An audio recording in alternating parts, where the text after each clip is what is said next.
We're going to go inside the auditorium, and that is where Ziyanda Ngcobo, who's been sitting through the entire proceedings, is as we are about to end this day. Ziyanda? It's a wrap, Davi, inside the auditorium. Day one of the Madlanga Commission has concluded. It feels like a dream almost in terms of actually getting to this stage. I just passed by Jeremy Michaels, the Commission spokesperson, who says he's relieved that they've reached this point. Since the 6th of July, we've been awaiting this moment where Lt.Gen Nhlanhla Mkhwanazi took the stand. Many themes being covered here. One, the establishment of that political killings task team, who had authority over it, and him speaking about an interministerial committee, which became important when dealing with whether or not Newzroom Afrika had the powers to disband this task team. How was this political killings task team funded, which will be critical to answering counter allegations that have been made against Mkhwanazi and Dumisani Khumalo, who was heading up this task team, that they were misusing funds for this task team. And lastly, closing off on where we are insofar as there's 121 dockets, their state, whether they were verified and whether they came back intact. A salient point that was raised after the lunchtime break was the issue of the powers of Minister Newzroom Afrika at the time to unilaterally make that decision to disband the task team without consulting the National Police Commissioner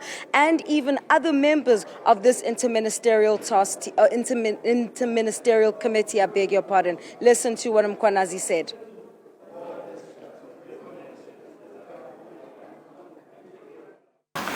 Did the minister have the power to disband the PKTT? If he did, where did the power derive from? Commissioner, when I started earlier, I had outlined, invited the commissioners to read the sections of the Constitution of the Republic on the role of the minister or the member of cabinet, which is the Minister of Police. I remember the main thing you stated was that the minister creates or stipulates the policy. That's the main thing I heard. So that's why I'm now asking the question, because yes, I don't think disbanding the PKTT would be something relating to policy. No, definitely, that is the only authority that the Minister of Police has in terms of policy and direction, but not on operational matters. The commissioners were very curious to find out what protocols and steps were followed by suspended police Minister Newzroom Afrika when going about disbanding this political killings task team. It was interesting to note that Mkhwanazi highlighted the issue of the fact that, well, despite the minister actually disbanding it, issuing a letter, not directly to Mkhwanazi, but through this mutual person, and we assume he was making reference to Brown Mokhoti about the disbandment, talking about the fact that National Police Commissioner, however, Fani Masemola, that is, continued to sign off on the extension of the mandate of the political killings task team. And in fact, on the 23rd of July this year, after that infamous briefing by Mkhwanazi, again, more money was signed off on by Masemola. But earlier, Mkhwanazi reflecting then on the modalities of how this task team is funded and the structure and who and the reporting lines thereof. Maybe going ahead of where you and Advocate Sello SC are, but I'm interested to know why there would then have been compliance with the instruction to disband if, as you say, this did not fall within the remit of the minister. Commissioner, I had indicated when I presented since this morning that the team was funded and the finance was running up until the end of the financial year, which is the 30th of March 2025. So the letter comes in between that.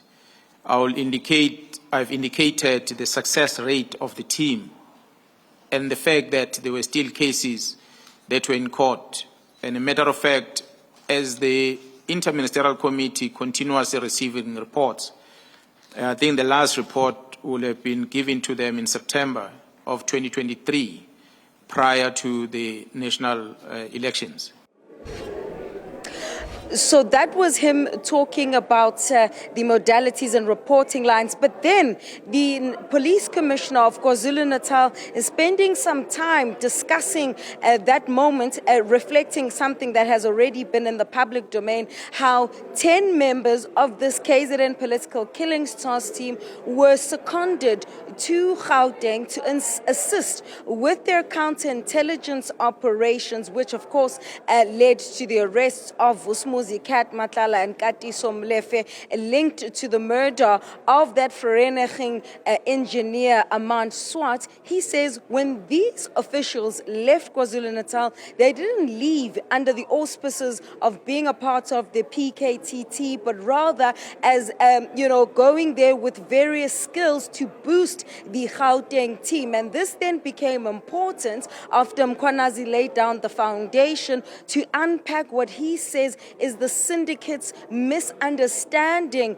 of who was actually responsible for the arrest of Nhlanhla and KT Molefe. He says there's evidence of WhatsApps which indicates that where the syndicates, the criminal syndicates that has infiltrated the police, senior police officials and politicians, they talk on this particular communication about the KZN political killings task team. And he says this is misguided, and there's a belief by the syndicate that it was the political killings task team that was responsible for these arrests. And then he dropped the bomb and said, well, Senzo Mchunu is also a part of the syndicate and the evidence is there.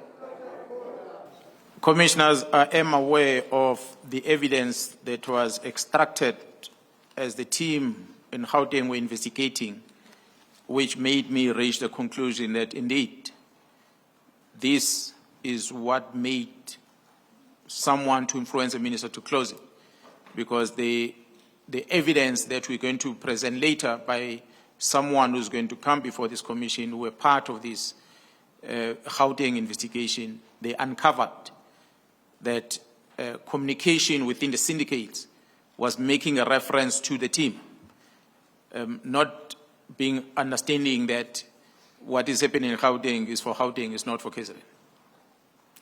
You say communication between the syndicate, but you are not implying that that communication extended to the minister, are you? To some degree, the associates, as I referred to here on this paragraph, are associates of the minister. And the very same associate does show communication that seems to suggest that the minister is fully involved in the decision that this syndicate is taking.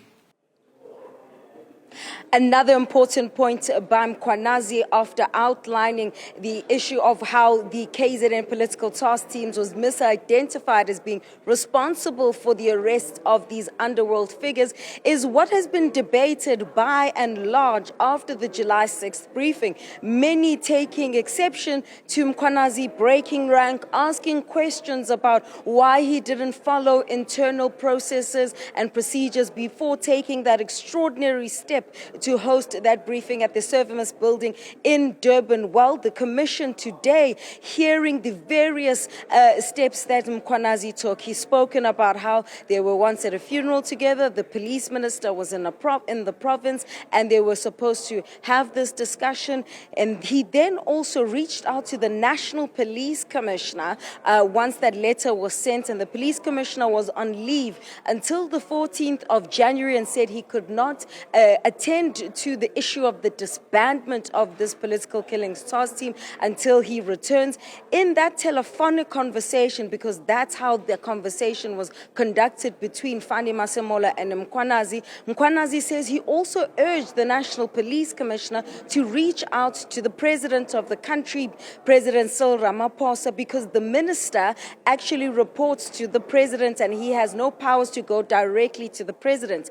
He was asked, Mkhwanazi that is, whether or not he got any feedback from Masemola, and Mkhwanazi said no, he didn't, but what Masemola did do was continuously sign off on the extension of the mandate of the political killings task team. He then also talks about how he then, because all the doors he was knocking on were not being answered, he went directly to the chairperson of Parliament's Portfolio Committee and says ordinarily he wouldn't actually appear before the Portfolio Committee, but then he did so on the 5th of March, and still his pleas about political interference fell on deaf ears. And so these are just some of the steps that Mkhwanazi says he took before making that extraordinary move. So tomorrow at 9:30, when we pick up, there will still be a discussion about the dockets that was taking place and how ready they were. We ended off at a point at which there was a discussion about as soon as those dockets returned to KwaZulu-Natal,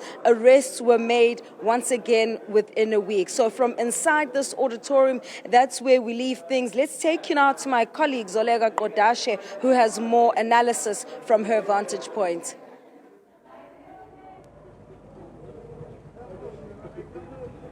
That's right, Ziyanda. I think the central question before the Commission of Inquiry today was policing versus policy.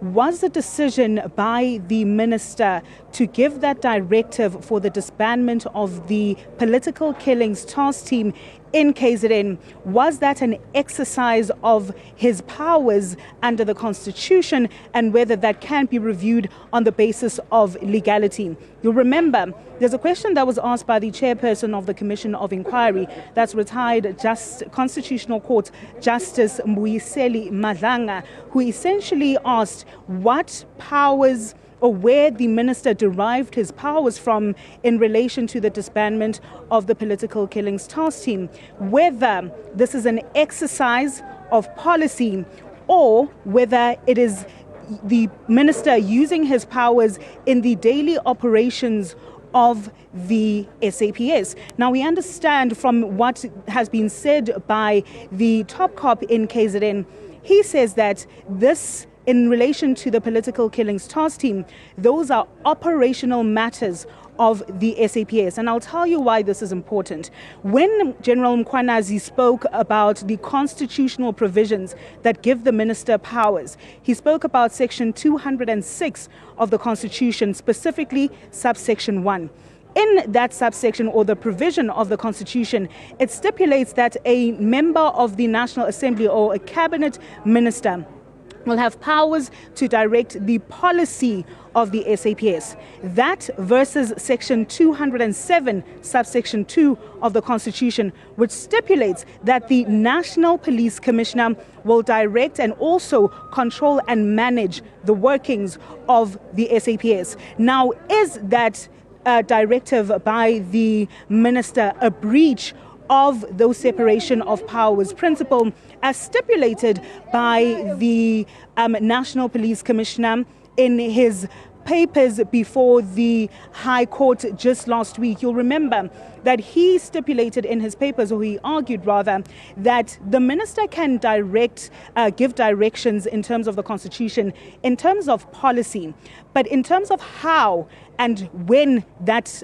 directive is exercised must be left to the National Police Commissioner, Fani Masemola.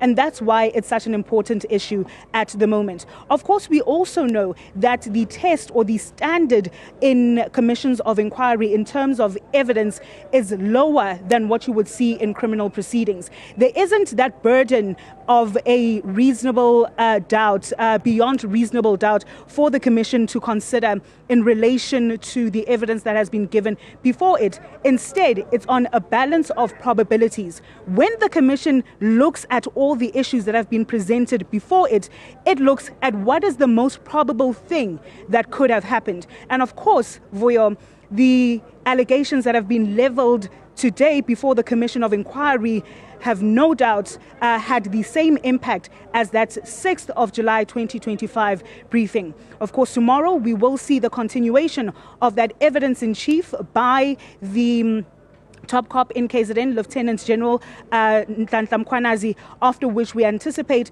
that there will be cross-examination after that particular aspect or process has been concluded. But for now, it's back to you, Vuyo.